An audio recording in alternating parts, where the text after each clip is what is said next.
So before I was an administrator, which I guess is how you can categorize me now, I was at one point a developer, and so I've had to deal with these issues and navigated these waters as someone who wrote and maintained code for MSU, and as I moved into managerial roles, I've also had to kind of navigate this in terms of deciding what to do with our projects, helping developers through these issues, working with people like Kari in MSU Technologies on the various legal issues, and also trying to absorb the various licenses that just come to us through our natural course of business and buying things and selecting open source.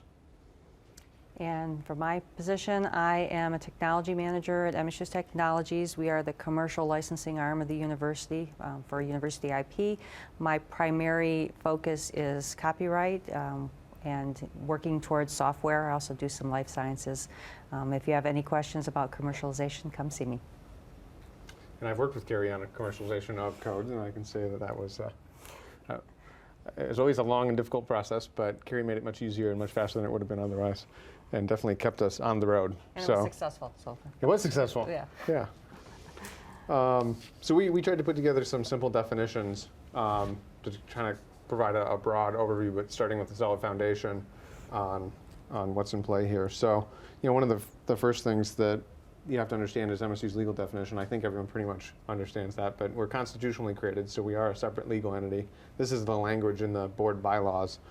You don't really need to read the whole thing, but the key words there are we are a separate body corporate, right?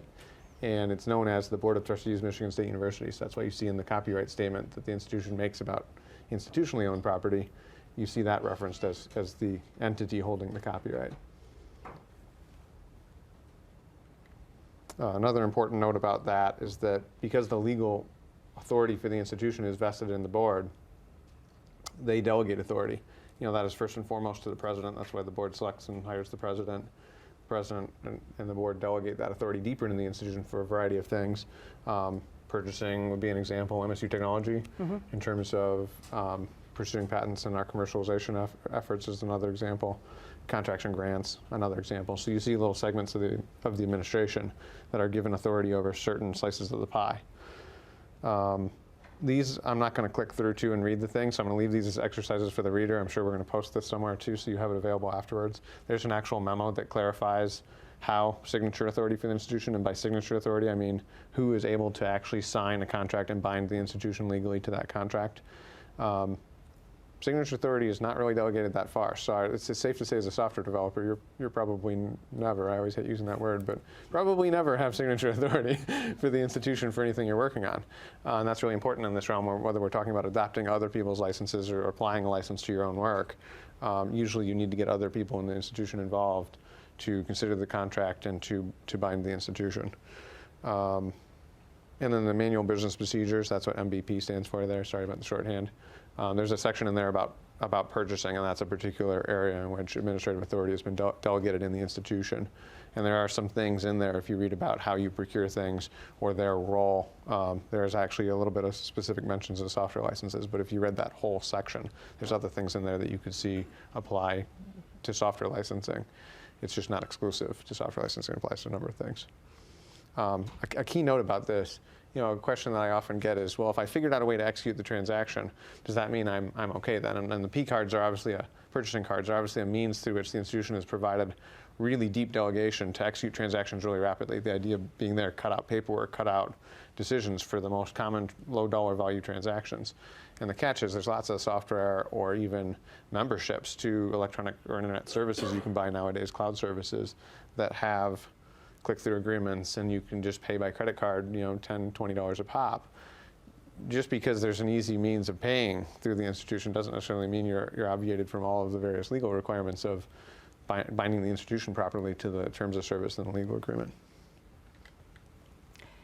And as for copyright, you guys probably know what copyright is, but in terms of software, there are several ways to protect something or talk about intellectual property. We've got copyrights, we've got patents, we've got trade secrets, know-how.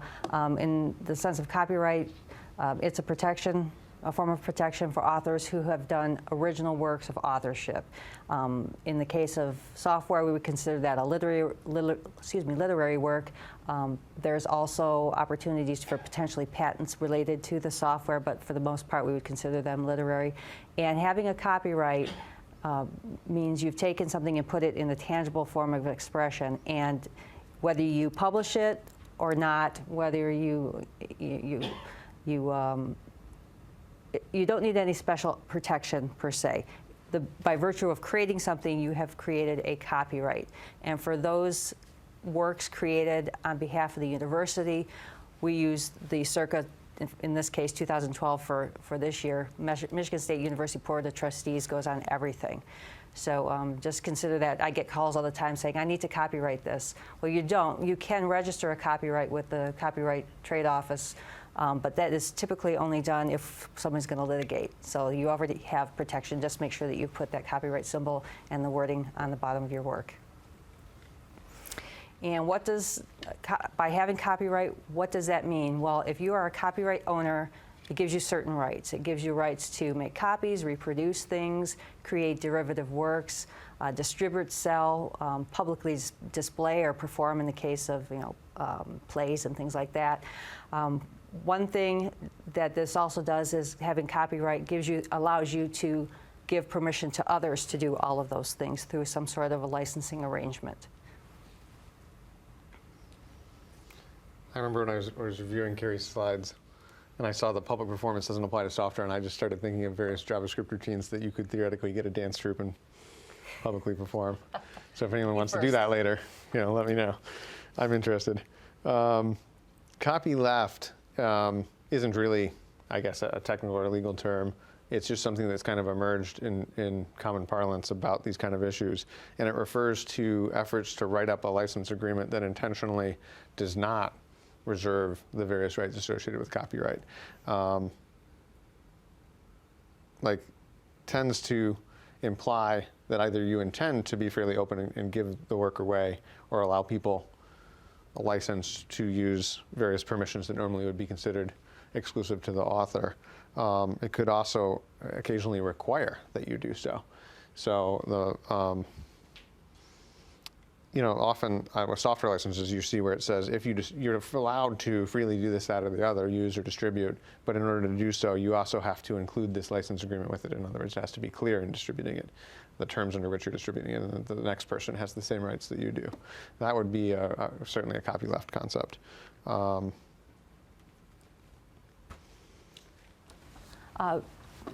There are certain policies within the university. There is a copyright policy for faculty, not so much for staff per se. Faculty is really well established. People ask me, I've created something, does MSU own copyright to it? Well, in typical academic situations where you have somebody creating a series of materials for teaching their class, we do not. However, if there are 4 certain triggers that we call special circumstances. If any of those triggers are met in the creation of what you have, then the university would retain copyright ownership of the materials. And in that case, this is an abbreviated listing, but there's a ton of special circumstances. But basically, it's if you use resources from the university that aren't typically available to the outside community, if you receive money to do it, if you get a grant that's maybe a federal grant, but it's funneled through the university, so you're receiving the funds through the university, that would be considered something that the MSU would own. If you do outside work for pay in your area of expertise, that would be considered competitive to what you would be doing here on the university campus, it's likely that that work would be also owned by the university. So you need to be real careful when you go out to do some of these extracurricular things that you check to make sure that whatever you're doing with a company doesn't actually ultimately come back to the university. So, an example of that, many of the web developers in this room are in a staff role and are often assisting other people with getting their materials on the web. And one of the important interpretations about this is if you're, and we'll get into this and we'll cover this in detail at some point later in the presentation, but for a lot of your work, it's a work for hire. But when you're involved in helping someone else, maybe who would, a faculty member who would normally the work under the intellectual property policy would be considering theirs and not the institution's, if your involvement in the project is substantial, it might trip the using MSU resources trip wire. Typically using things like Angel or your personal computer assigned to you by the university, the network, those kind of things are not considered substantial use of MSU resources. But the phrasing in this leaves a little bit of room open to interpretation, and it's one of those things that's worth clarifying probably before you get too far into the act of authorship. Yeah, and one other thing I wanted to mention that I get periodically as a question is, I get someone will call up and say, I have this idea and such executed it. Who owns it? Well, just by having the idea doesn't necessarily mean that you have access to authorship. In the case of software, it's oftentimes who wrote the code. Mm-hmm. And if the who wrote the code is a work for hire, of course, then it would be owned by the university. But if someone, a faculty member helped write the code, then they would have ownership or authorship of that work or co-authorship. But the idea person may not get anything. Right, right. So, we kind of interwove these concepts rather than sticking strictly to the intellectual property stuff or strictly to the applied use for software developers, so that you see how these issues kind of play together. And if we go back to the copyleft concept, this is something that as developers, we often will download free code from the internet.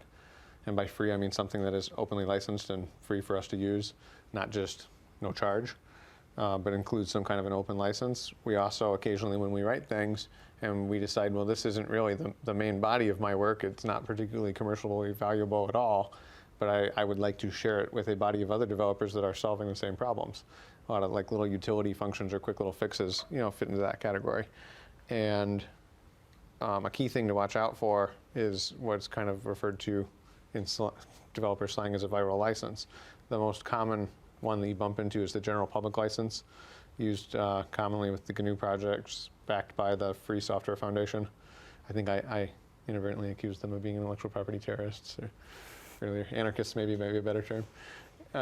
In that they create a license there that says if you include code that has that license in any other larger body of code, the license now applies to that as well.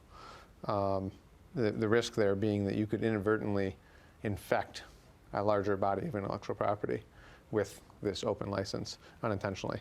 And by that I could mean institutionally owned property, your own property, property of a third party that you're using in your work at the university. Another key definition would be terms of service. You see these all the time nowadays, right? Like this is kind of akin to the end user license that used to come when you unboxed a copy of Microsoft. But it's kind of worse than that when it comes to code because it tends to live on much longer than the terms of the end user license agreement was, and it tends to affect people much beyond you. When I click through and agree to an end user license agreement, it's really just me. I have to abide by that whether I read it or not. When we read code license agreements and we embed it on our university work, or they come with things that we're trying to buy, oftentimes we're embedding that in a work product like a website or a piece of code that the university is going to use possibly for years, and someone else might inherit, and they might not even realize that buried in there is a license that they have to read and understand and abide by. And so it becomes important to read these things, understand them, document them, make sure that you're consulting with the right people at the university to know that you understand the terms of the license and that the proper person has agreed to the terms of the license. Another thing to watch out for with the terms of service, and I think we've talked about this with cloud computing probably with this group, is that sometimes these things are subject to change. And I don't know if this is really legal or not, but they imply in some of these user agreements that just use of the service implies consent to the terms, and they're free to change the terms at any time, and continued use means that you imply consent to the changes.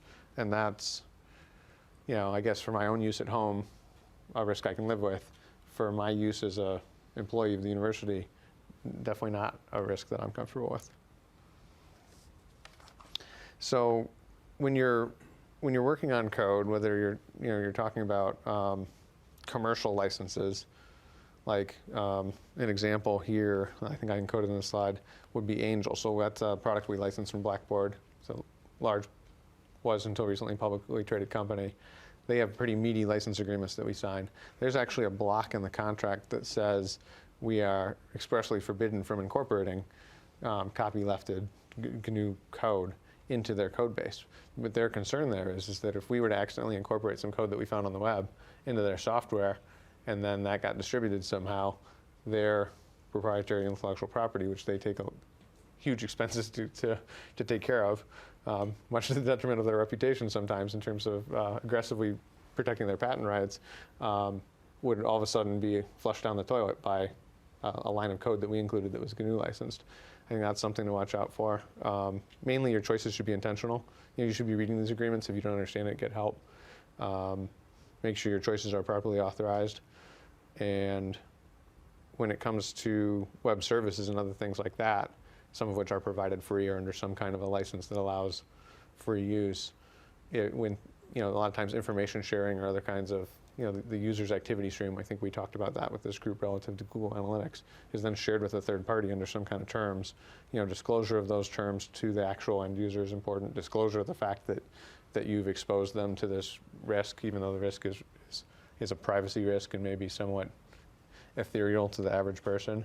It's still important that we disclose any choices that we've made that impose on our users. And you consider, if we're not talking about just average web traffic, the regulatory demands that the university has in terms of privacy and confidentiality of information. And I'm going to talk about how does MSU make decisions on licensing its products or property. If you can go, actually the next slide kind of gets into that. It says commercialize, but it could also mean the choice not to commercialize. It really depends on what you're doing and the circumstances surrounding it. A lot of times we get restrictions on what you can do with the end product as a basis from the funding source. I see a lot of NIH stuff now that comes, or National Science Foundation, NSF stuff, that requires, let me take it back. It doesn't necessarily require that things be open source or given freely, but I get a lot of faculty that write their grant proposals as such, thinking that it will help in their funding opportunities, and I think it does. So once that's done, there's nothing I can do about it. So that whether or not it's something that's going to be allowed to be used freely, or perhaps there is a methodology where we can offer a set of software for free and then have enhanced software for a commercial opportunity. Don't know that yet. I mean, we need to talk about it. So funding sources are one criteria to look at. Another one is to talk to you and your department about the distribution goals. What do you expect to do with this? What was your intent when you went into this project? Whether or not the university wants to control a portion of the project. Do you have the resources to man a service desk or a server or something along those lines? That would alter the licensing opportunities. And then, as Brendan mentioned, IP restrictions. If you've got embedded software and licenses in your code, we need to consider that. There's also export control issues. You can only send certain things to certain places. And one of the bigger considerations, if somehow there are patents associated with the software that you have and you opt for one of these very loose licenses, sometimes the patents go with that. So if you're not only affecting your work, but associated work in the university and the patent portfolio, if we allow those to be bundled together and given away. And what is patentable? Well, what's patentable? Not too much in the software world is patentable. Some algorithms are patentable, but would be one-off discussion between you and I. But basically, when you're looking at patents, things considered for patents are something that's novel, it's the only one in the world, it's non-obvious to those who are also skilled in the art. It solves a solution to a problem. I've got some of your colleagues, and we'll talk about Eli, has patents associated with it. That's somewhat unusual, but it does happen, but it's something that I can't answer right off the top of my head. It's something I would probably have to send out for a patentability opinion because it is very, very rare. But it's something to consider, especially again when you're talking about open source. So we've used the term authorship or the act of authoring multiple times in this discussion. This is a definition that is, I think, my own weird hybrid mix of something that came from an MSU memo that came out last year from, it's called the MSU Guidelines on Authorship, and so the Research Council? I don't remember the exact name of that group. Something to that effect. So this is an academic governance group that was working on this issue and other issues. The first three actually, I think, are paraphrasing more of this medical journal editor's definition, but that's kind of the basis of a lot of this discussion. If anyone here's been through the responsible conduct of research training, you would have seen a similar, if you went through the authorship module, a similar kind of definition used there. And I don't know how much this actually applies to software. I included it largely because there is an actual official MSU memo. That's where the Google link goes. And so in being a research institution, I think a lot of our social norms get grounded in the research activity. Whether they legally translate well to software, I don't know. But at least software research project, maybe more so, and at least mainly in terms of your collaborators at the university. On the faculty side, many of them are going to have a working definition that looks a lot like this because of their participation in peer-reviewed journals and things like that. When we talk about university authors and university ownership of materials, who is a university author? Well, typically there are several groups, but basically it's faculty, anybody with a paycheck here other than work for hire. Any research person or graduate student, anyone who's getting funding from the university. Undergrads typically are not. However, if they're doing an undergrad, some sort of academic research project and getting paid for it, then they would be considered an MSU author, and their work would typically be, or likely be, considered a university-owned work. So our note is someone in the affected classes. You'll not see on the slide anywhere MSU APA, APSA, or clerical technical staff. When they use the word staff, they're very specific about which kind of staff are covered as university authors. Correct. So generally as a support staff member, a non-librarian, a non-extension staff, non-continuing, and an NSCL staff, these are all essentially academic appointments of one form or another, right? The standard staff description or title would still be an MSU-owned work. However, when it comes to some of the commercialization opportunities and maybe royalty distributions, et cetera, staff members are excluded from that.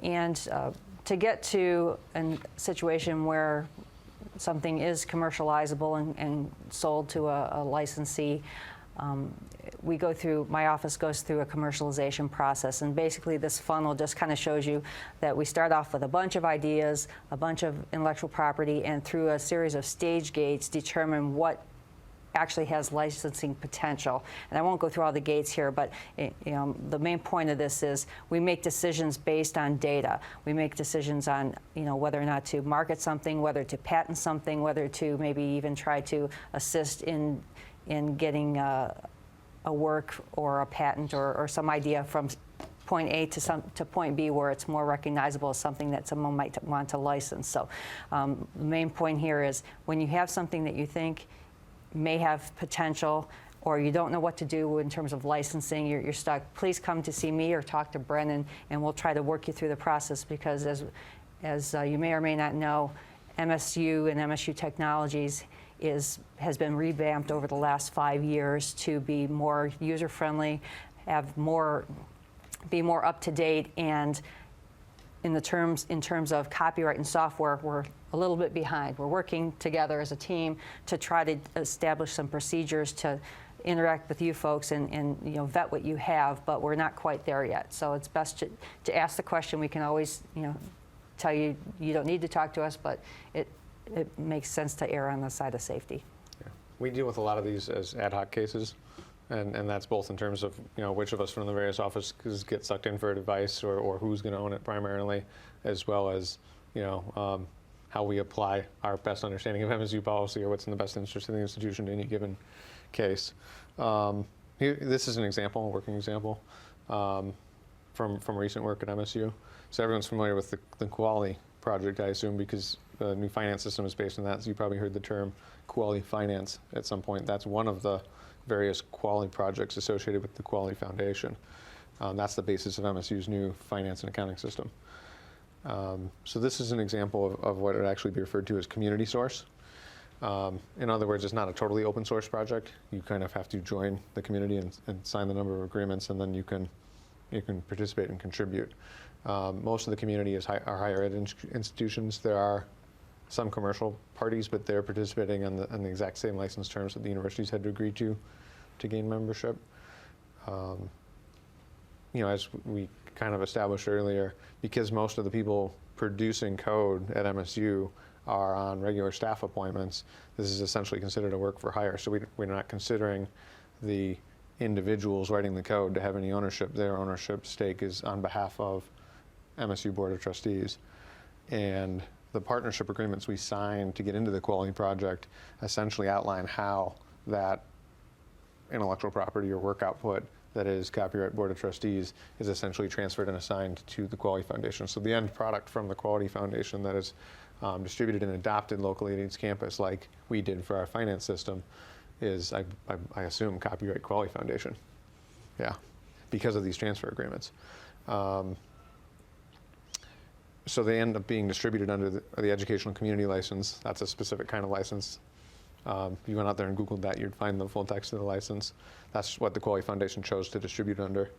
And another key point here is that they're vetting the code. So there's this quality control process by a third party governed by the Quality Foundation to go in and assure that the code that they're asserting their ownership and licensing of is actually safely owned by the Quality Foundation and hasn't been, as we were talking about earlier, like infected with copyleft code or accidentally including some kind of proprietary piece of code that is owned by a commercial interest. Well, once you've created something, what are we going to do with it? How are we going to decide what we want, how we want to distribute? Do we want to put a license agreement with it? Do we want to do a click wrap license? Do I need to consider commercialization? And as I mentioned, Brendan and I have been working over the past year plus trying to come up with a method to have one central place where folks like yourself can come and say, I've got this, these are my circumstances, let's make a decision on the best method to move forward. We're not quite there yet, so I would suggest discussing with either one of us, and we'll coordinate. But it all flows back to those circumstances I talked about. If we want to do a license of some sort to protect what you have, and protect the university from indemnity and warranty and all those other nice things that they like to do to us. We really need to talk about your goals, the content of the materials, and then my office has some very simple open source type licenses that you can put on, as a disclaimer on page 1 when somebody goes to your use your software. I can't say that I'm going to just freely distribute that because I really do want to have the discussion with you first and maybe just check off, okay, you've talked to me now, we've realized that this goes here, here's your license and you can move on. But to not do that really doesn't do justice to what you have and may shortchange the university.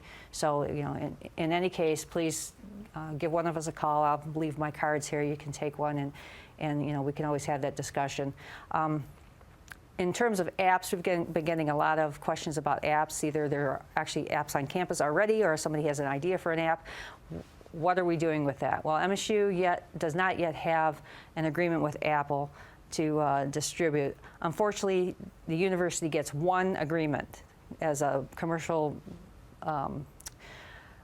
funnel for these apps, and it requires Office of General Counsel's approval and signature, and they're reviewing it, but we don't have an agreement yet. As you may have figured out, Apple isn't too keen on negotiating terms. It's usually their way or the highway, and up till now, it's been the highway. but some of our peer institutions are adopting the terms that are as they exist, and we're trying to convince MSU to do the same. And once that happens, we'll determine where on campus. It will likely be through my office, that if somebody has an app that they want to put out through MSU, it's MSU owned. We'll vet it through my office and place it out there and decide at that time whether or not it's something that goes out for free or we charge $1.99. But like I said, that's a work in progress, so stay tuned for more information on that. And just general guidance. One of the questions Bert kind of tossed at us as fodder for thought was, well, what about just sharing code inside MSU? And I think the one thing to consider, the couple of things to consider there, the authorship ownership issues that we talked about earlier, like is it clarified? If you're making a decision that we should just share this code, is it really just your decision to make? Do you need departmental approval, or is there at least on a peer-to-peer basis if someone else co-authored it with you? Probably a good idea to discuss these things. There's probably ramifications that come back on both of you, if for nothing else. My last point down there at the bottom, that sharing sometimes implies support. It's hard to get, when we adopt open source code, we kind of expect there to be a community of developers we can go to and harass with questions. The same thing's going to apply with anything that you share, even internally. I've never shared anything without people emailing and calling me later to ask me questions about why it doesn't work perfectly. Which probably says something about why I'm not software developing anymore. And then, in general, I think as long as you're free to do the sharing and it's a good idea, this is a good way to save a lot of effort. I think a lot of us do spend a lot of time reinventing the wheel and solving similar problems when it gets down to the basic level of integrating with Shibboleth and things like that kind of all of us have in common in the problem set. So why waste the university's effort in that regard? Problem sharing is a good idea. So I always try to share as much as possible, still do. Version control and change management. If I had a couple $100 for every time I inherited a piece of code that was compiled but I no longer had the source for, or, things like that. These are problems that, as an enterprise, we should not be handing off to each other on MSU's interest. We should be good stewards of the investment that is the programmer's effort in a body of source code. Sometimes sharing adds resiliency to this. Sometimes sharing results in 5 forks or cousins of a piece of software, and they all, you can tell they're all related, but now we're maintaining all 5. So I think sharing in version control and common version control can both allow the kind of local variation that is necessary to solve the problems, but cut down on some of the waste associated with, solo development of everything. So I don't know. That's my plea to developers everywhere. So that's what we prepared. Does anyone have questions? And how much time do we have left for questions? Oh, wow. Haha. Lots of time. Now we really need questions. Yeah, a bigger breakout session. I just had one question. It seems kind of contradictory between your IP statement and your authorship statement, because you said that the person who comes up with the idea doesn't own it, the person who writes the code owns it. But authorship states the person who comes up with the idea, manages the project, finalizes the project is the author. Yeah, so in a way, I purposely introduced that conflict because Kari is absolutely right. In the software world, it's who writes the code primarily owns the copyright. And that's a value conflict with the academic culture that's going to be dominant at this institution. That's not really true. I mean, at any company, if you have programmers writing code for you, it's not owned by those programmers writing code. That's what you said, right? Yeah, but the programmers are also at work for hire in a company situation. So, I mean, kind of what I'm harkening back to is like, who tends to win in fights over whose software it is? The most famous one, Kari and I were joking about right before the presentation, is the whole thing that went down with Facebook, right? So, who won all of those cases? Admittedly, there were some settlements to make people go away quietly, but possession of the code and the person who wrote the code in cases where it's questionable who contributed what goes a long way. If I could add to this one, I think the complication here has to do with the academic environment and academic traditions. In a company, any work employees do is considered to be owned by the company, and most companies nowadays believe that it doesn't matter when you do the work. It could be at home, it could be on the weekend, it could be while you're on vacation, they own your work.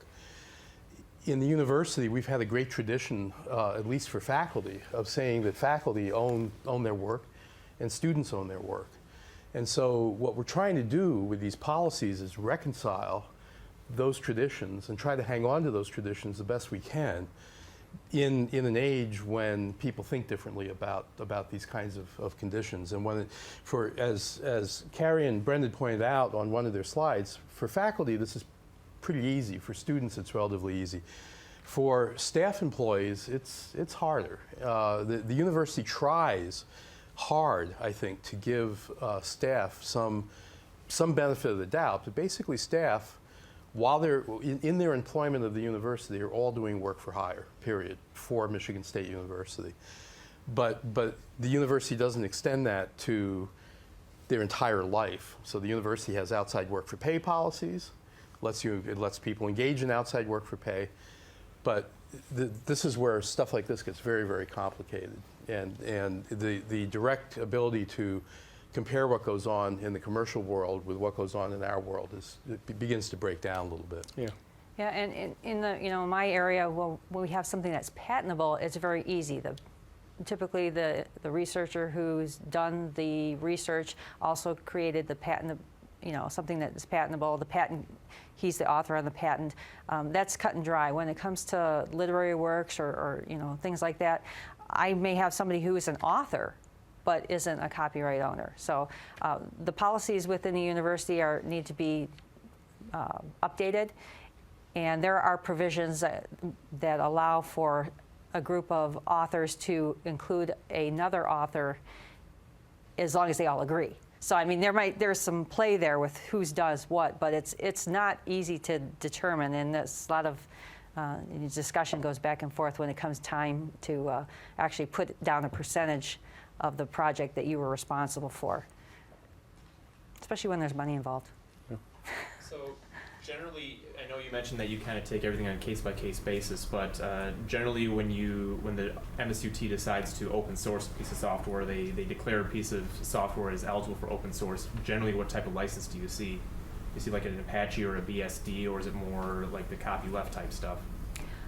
I would prefer to stay away from copyleft, but again, that's something we talk about, what was the goal when you came in and created it?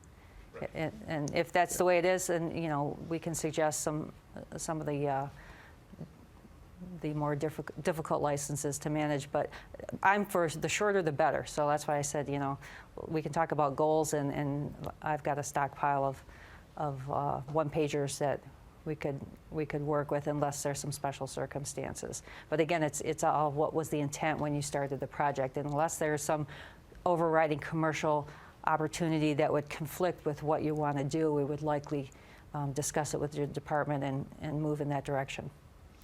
I think one of the key things that MSUT is trying to decide is their commercial value. Mm-hmm. I mean, that's one of the key pieces of expertise that they can bring to the table. I mean, not necessarily in-house, but through their network of people that they can refer things to evaluate that question independently for the university. And the difference between the NIH example that Kari gave earlier, where maybe the grant proposal implied that we were going to give a lot away. As part of the land grant mission and the nature of the work that we do at a public institution, there is often an intent to copyleft the knowledge created in a way by making it if not part of the public domain, certainly as publicly as accessible as possible. And if a piece of code derived from that kind of effort, it would be surprising if that's where it started, that they wouldn't want to go that way. But that would be very different than something that started maybe as an administrative solution to an IT problem at MSU, assigned by staff to create a solution like a printing solution. And then we took it to MSUT and they said, still not commercializable, too crowded marketplace, not worth marketing, or any number of reasons. And then we might still be faced with a set of administrative decisions that are fairly complex about whether it's really in the institution's interest to release it open source. If we thought that was going to rope us into supporting the product, well, now we just turned something that there is no revenue opportunity on, and something that's now a cost center, a service to the public to provide a printing solution. Probably not a great idea. I mean, these are always multifactorial problems. I get that. Every once in a while, I'll get somebody who comes in and says, "Oh, I've got this. It's a great database, but I'm tired of maintaining it. Here, can you find somebody who will do it for me?" Yeah. And it's got limited use, and we have to say, sorry, great for your little corner of the world, but it's not something that's Yeah. would be accepted by the masses, and then we make a decision how to Yeah. go from there. So, I mean, it takes effort even just to consider these questions. So there's a lot of stuff that leaves, there was a gated kind of thing, and this applies more to commercialization, I would say, than to licensing in general. But you notice at the bottom, it's a gated model because things drop out. If it doesn't pass the screening evaluation, it hits that bottom line and it goes over to close, return for further development. And I think on all these kind of considerations, you may hit a barrier early on, and this is kind of the classic innovation model. So if you want to persist all the way to the end, you have to have a fair amount of drive to continue to persuade people that you should be clearing the next hurdle. And it's entirely possible that on rational evaluation, you won't clear that next hurdle. And we're necessarily going to have to set certain things aside if it doesn't make sense for the institution to be investing resources in. And even just going through this process is a pretty big investment of resources. So we won't be open sourcing stuff that is institutionally owned just on a whim. I think if you can align your work with the strategic efforts of the university in some way, like it's tied to a grant or more importantly a line of grants in a key thematic area that's relevant to MSU, you're much more likely to get the necessary administrative attention to make it all the way to the end. And the thing also has to have merit and worth, just standing on its own. Oh, I'm sorry. So as a faculty member, I'm really concerned about those special circumstance triggers. Yeah. Some of them are obvious, like grant funding. That's obvious. But the use of significant use of MSU resources, that's kind of squidgy there. Has there been efforts to quantify what exactly constitutes significant use of MSU resources? There are more definitions in the handbook than what I put out there because it was just too long. But is there a specific resource that you're thinking that shouldn't be? The question that usually comes up and among colleagues is teaching materials. There's a lot of confusion among faculty as who owns the copyright for those. It's typically the faculty member unless it was commissioned by the university, and I'll give you an example. Have you ever heard of the Connected Math series? Okay, Connected Math was actually an NSF grant back in 1993 and was promoted and built through the university, but through those resources, those financial resources. So MSU, even though they are math textbooks, owns the copyright to those materials, as opposed to a math teacher who on the side was creating their own educational textbook and sold it to a publisher.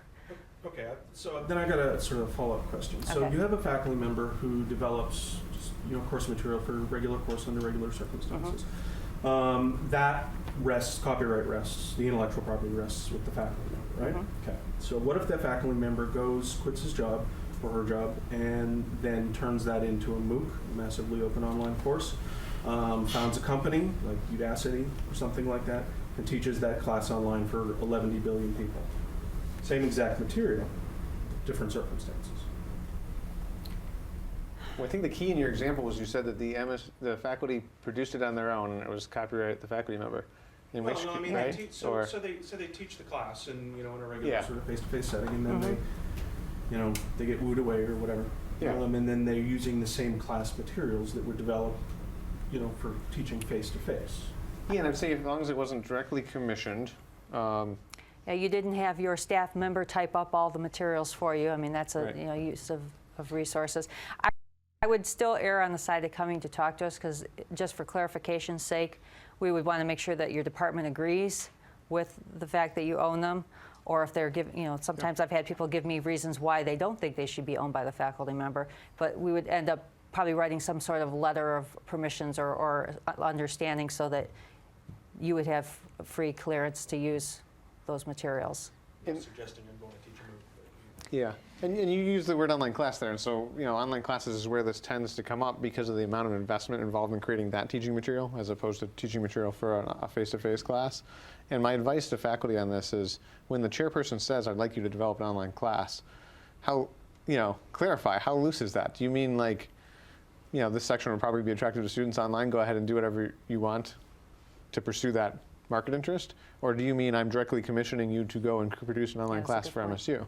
That could be an important difference, and trying to figure out the interpretation of that statement 3 years later after the course was produced and you have an offer and you're moving and you want to offer a MOOC someplace else is much harder than saying, you know what, before I set out to do this, what exactly are you talking about here? Is this my own creative output, or is this, and what point do I know that I've tripped one of these tripwires or not?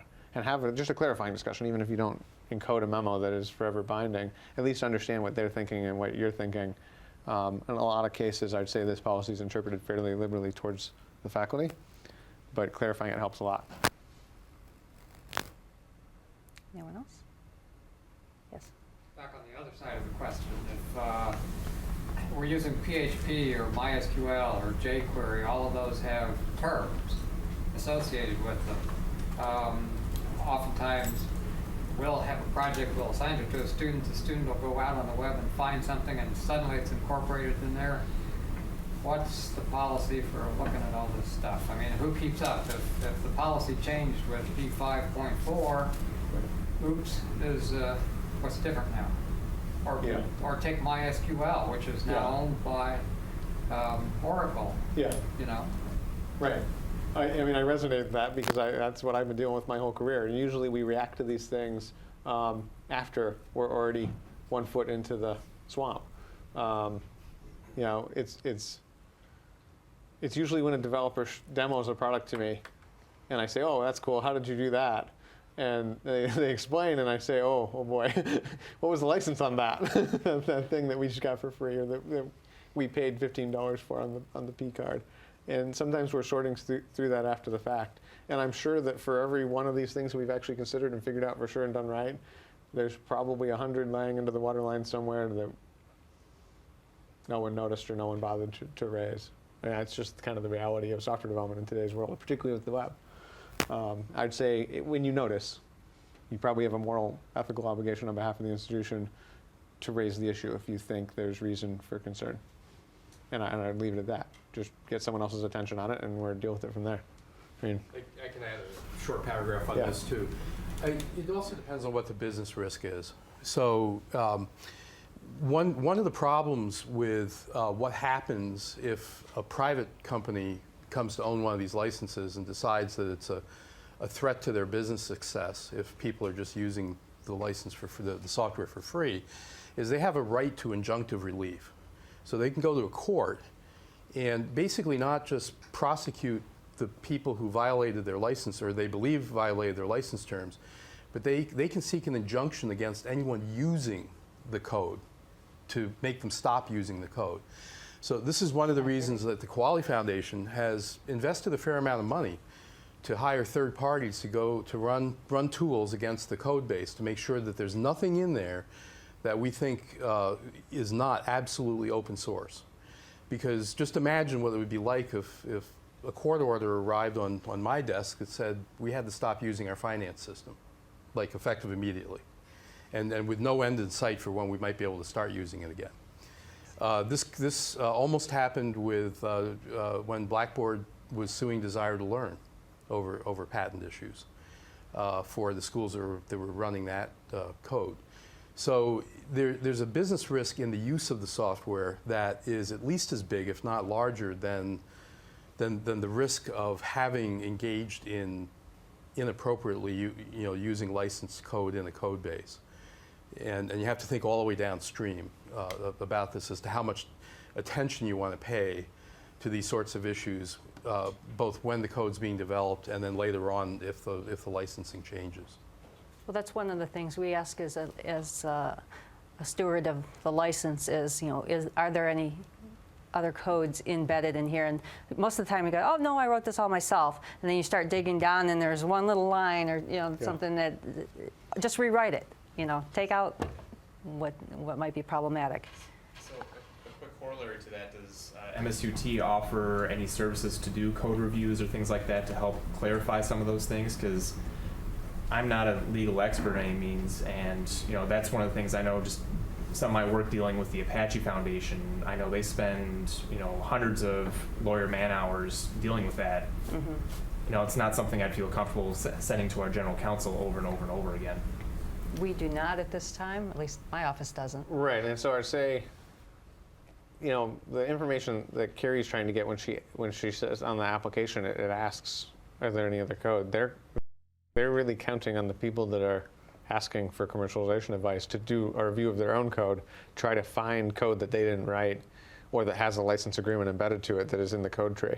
And so that's dependent on your team of programmers locally usually.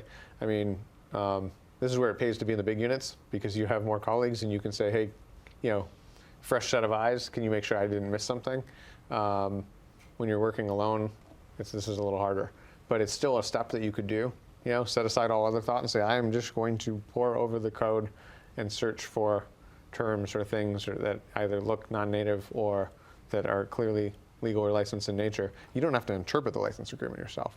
But if you identify them, flag them, tag them, then you can hand them over to experts. And I don't know that MSUT has experts, but at the point where that was in question, they can engage other people in the institution. I'm not even necessarily talking about stuff I'm trying to commercialize. This is just stuff that we're using within the department itself. Yeah. I mean, I can't imagine like for every single project that we deal with that we, you know, spending the MSUT's resources on, you know, the difference between the BSD version 3 versus LPGL and all these other things, you know, that, you know, we might use 15 different licenses in a single project, let alone all the things that they depend on. No, we do not have. I know there are services that do that sort of thing, but nothing that we've dealt with at this point. Yeah.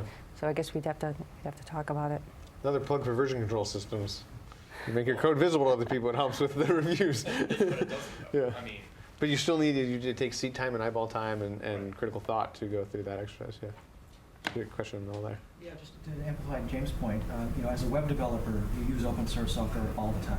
And in fact, the job would be utterly impossible if we weren't allowed to use open source. Right. But merely listening to what I heard you say today, it kind of sounded like we shouldn't be using open source, or merely that by using it, we're necessarily taking a big risk. Oh no, I use the heck out of open source software. I'm not trying to say don't use it. Yeah. Some clarification that the way, for instance, typical open source library is used in a web context, Yeah. typically doesn't expose you to any risk. The mere fact that you use it Generally agree with that. Yeah, I think. doesn't encumber you to expose any other aspect of the project. It's Correct. slightly different if you start to modify their original source code. Right. But then you might only be on the hook for simply distributing your modification, only that self-contained modification to some library. Yeah. The whole rest of your project is not necessarily on the open source hook. Right. I just want to make sure that's... Yeah, I mean, the whole nature of the web, I mean, part of what you're getting at is that you could link in multiple, you know, if you use just JavaScript as an example, right? You can include multiple different pieces of JavaScript code. You know, unlike compiled code where you might have to actually bundle stuff explicitly together, you generally don't with the web. And that protects a little bit from the copyleft viral nature of things. It's not unusual with the commercial products we buy to find them using exactly the same stuff that you guys are downloading using jQuery and things like that. I mean, there must be like 3 or 4 rich text editors out on the web now. Almost all the commercial products have adopted one and embedded it. The rich text editor in Angel is an open source rich text editor. You know, JavaScript based, runs in the browser. Yeah, so this is routine. I mean, I think the bigger risk on the web are the cloud services and the use of APIs and the terms of services associated with APIs. Sometimes they make these things, you know, they describe them as if it's an open source service or something, you know, but in reality, in using the service, you're agreeing to some kind of terms of service usually.